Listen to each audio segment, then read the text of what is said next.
Merhabalar. İzlediğiniz bu videoda tükürük bezi taşını kırıp çıkartacağız. Hastamız 62 yaşında erkek hasta. 3 tane bez içi taşı var. Bu ilk gördüğünüz taş 1 santimetre çapında. Bunun ardında bir tane daha 1 santimetre ve 8 milimetre çapında 2 tane taşı daha var. Pneumatik litotripsi dediğimiz yöntemle bu taşı kırıyoruz. Metal bir çubuk. Bu böbrek taşları için de kullanılıyor. Biz bunu tükürük bezine adapte ettik. Kanal içerisinde taşa değdirip bir el aleti var.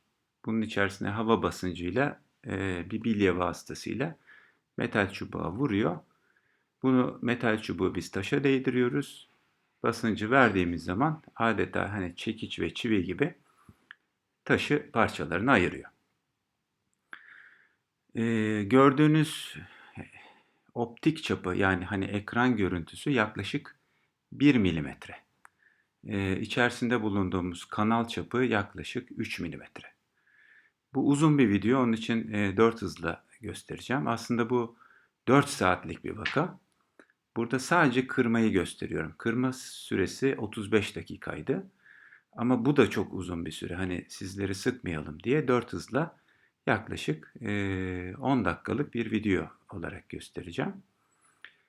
Kanal içerisinde çalışırken tabii sıvı veriyoruz kanal geniş dursun diye. E, Probu taşa değdirip adeta parçalarını ayırıyoruz. Burada parçaları tek tek çıkardığımı göstermiyorum ama forceps dediğimiz bir araçla parçaları da tek tek topluyoruz. Aslında o yüzden 4 saat süreyi buluyor. Yeni bir yöntem değil. CL endoskopiyi yaklaşık 15 senedir ben yapıyorum. Kırmayı da yaklaşık 10 senedir yapıyoruz. Bunun altyapısı çok önemli. O yüzden herhangi bir hastanede bunu ben yapamıyorum. Cihazları aslında kendim yanımda götürüyorum ama kırma altyapısını yaptığım hastanelerde yapıyorum. Çünkü aslında tükürük bezi taşı vakalarının en az %80'i kırma gerektiriyor. Tabii ufak taşlar bu kadar uzun sürmüyor. Ama kırma olmadan vakaların en az yarısını çıkarmak pek mümkün değil. Kırma yöntemi bu pneumatik litotripsi ama lazer de kullanılabilir. Yalnız lazer de iyi bir yöntem ama lazer ışınları taştan yansıyıp kanal mukozasına, cidarına saçılabiliyor. Bu tabi kanalı zedeleyebiliyor. Kısa süreli küçük taşlarda lazer de kullanılabilir ama bunun gibi büyük taşlarda 3-4 saat çalışma gerekiyorsa tabii mukoza hasarı fazla oluyor. Bunu genelde yurt dışında tercih etmiyorlar. Lazer eğer uzun süreli kullanılacaksa o zaman açık teknikle ya da kombine yaklaşımla taşa ulaşmaya çalışılıyor. Ama burada biz bu yönteme çok hakim olduğumuz için taşları kanal içerisinde uzun çalışmayı göze alarak herhangi bir kesi yapmadan bu şekilde parçalarını ayırıp çıkartabiliyoruz. Tabi sabır isteyen bir iş. Çok ince bir yöntem. Endoskopun dış çapı 1,6 milimetre. İçinde 1 milimetre optik var, 0,8 yaklaşık milimetre çalışma kanalı. Bu gördüğünüz litotripsi probunun çapı 0,6 milimetre.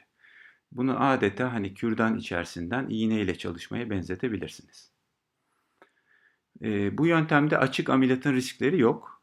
Görüldüğü gibi kanal içerisinde çalıştığımız için e, dışarıya herhangi bir zarar vermiyoruz. Dolayısıyla hani damar, sinir yaralanma riski, yüz felci riski yok. Tabi bu bezi değil taşı çıkartıyoruz. Hani açık ameliyatla bezi alınan durumlar var. Bu öyle bir yöntem değil. Alakası bile yok. Dolayısıyla risklerini de taşımıyor. Organı da kaybetmiyorsunuz. Sadece taşı çıkartıyoruz. Ee, Şimdi CL endoskopi aslında bir tanı yöntemi. Hani kanal içerisine bu endoskopla girip bakıyoruz. Burada görüldüğü gibi hani taşı görmek gerekiyor. Ama bunu da bize herhangi bir yöntem daha önceden söylemiyor. Yani hani ultrasonografi ya da tomografide bizim taşa kanal içerisinden ulaşıp ulaşmayacağımızı söylemiyor. Bunu ancak endoskopla, CL endoskopla kanala girdiğimiz zaman görüyoruz. Eğer taşa endoskopik olarak bu şekilde ulaşabiliyorsak elimizde bunu kırmak için, parçalarını ayırıp tutup çıkarmak için her türlü araç gereç var. Bu şekilde tabii deneyim çok önemli. Yaklaşık 15 senedir yaptığımız için e, deneyim ya %90'ların üzerine çıktı. Bu kırma tekniğiyle beraber ama. Bazı taşlar ağız tabanında ya da hani yanak içerisinde ele gelebilir. Bunlara ağız içi kombine yaklaşımlar da uygulanabilir. Ama bu taş kanalın yaklaşık 5. santimetresinde, yani neredeyse bezin içinde olan taşlar bunlar. Dolayısıyla ağız içi yapılan kesilerle bu tip bir taşın çıkma olasılığı yok.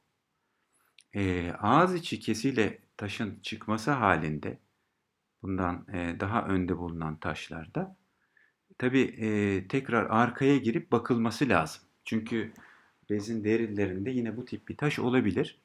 Tetkiklerde saptanmayan.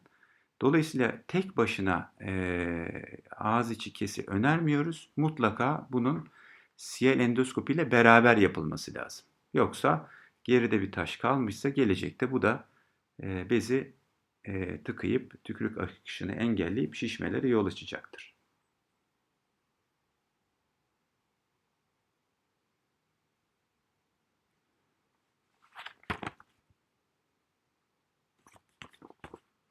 Taşı bir hayli ufaladık. Artık küçük parçaları daha da küçük parçalara ayırıyoruz. Çünkü bu tutup çektiğiniz zaman kanalda sıkışabiliyorlar. Kanalı zedelemeden çıkartmak için çok ufak parçalarını ayırıyoruz. E, Yine de tabii sonuçta canlı dokuda çalışıyorsunuz. Mukozaya hafif temaslar oluyor. Aslında bu temas doğrudan bizim temasımız değil, kırılmış taşların e, keskin köşelerinin teması nedeniyle oluyor.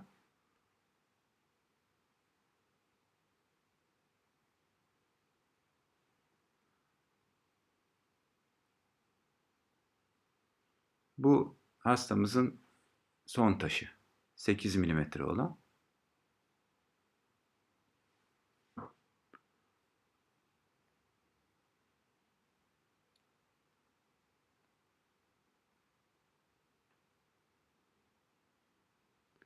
Kanal içinde çalışmak çok kolay bir uygulama değil. Buna çok aşina olmak lazım. Hem endoskopi deneyimi gerekiyor, hem tabii yukarısı aşağısı sağa solu belli değil. Hani uzayda gibisiniz burada. Endoskopun doğru ayarlanması, doğru tutuş. e, Burada çalışırken sol elimde endoskop duruyor, CL endoskop. Sağ elimde kırma probu.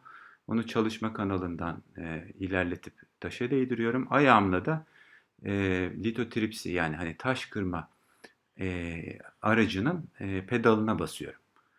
Yani üç elim çalışıyor, gözüm ekranda. E, Ve bu şekilde saatlerle çalışmak gerekebiliyor. Yüksek konsantrasyon isteyen aslında zor bir iş. Kesinlikle sabır da gerekiyor. E, Azim de gerekiyor.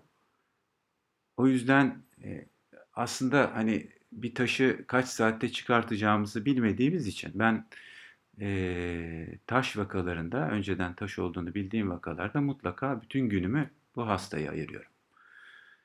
Artık taşın son parçaları çıkıyor. En küçük parçası kalan. Onu da parçalarını ayırdıktan sonra yine forceps hepsini alacağız. Bu artık taşın tamamının çıkmış hali. 4 saatlik bir çalışma sonrasında taşı kanaldan tamamen çıkartmışız. Bunlar da parçalar. Geçmiş olsun. İnşallah taş hastalarının hepsine faydalı oluruz. Hoşçakalın.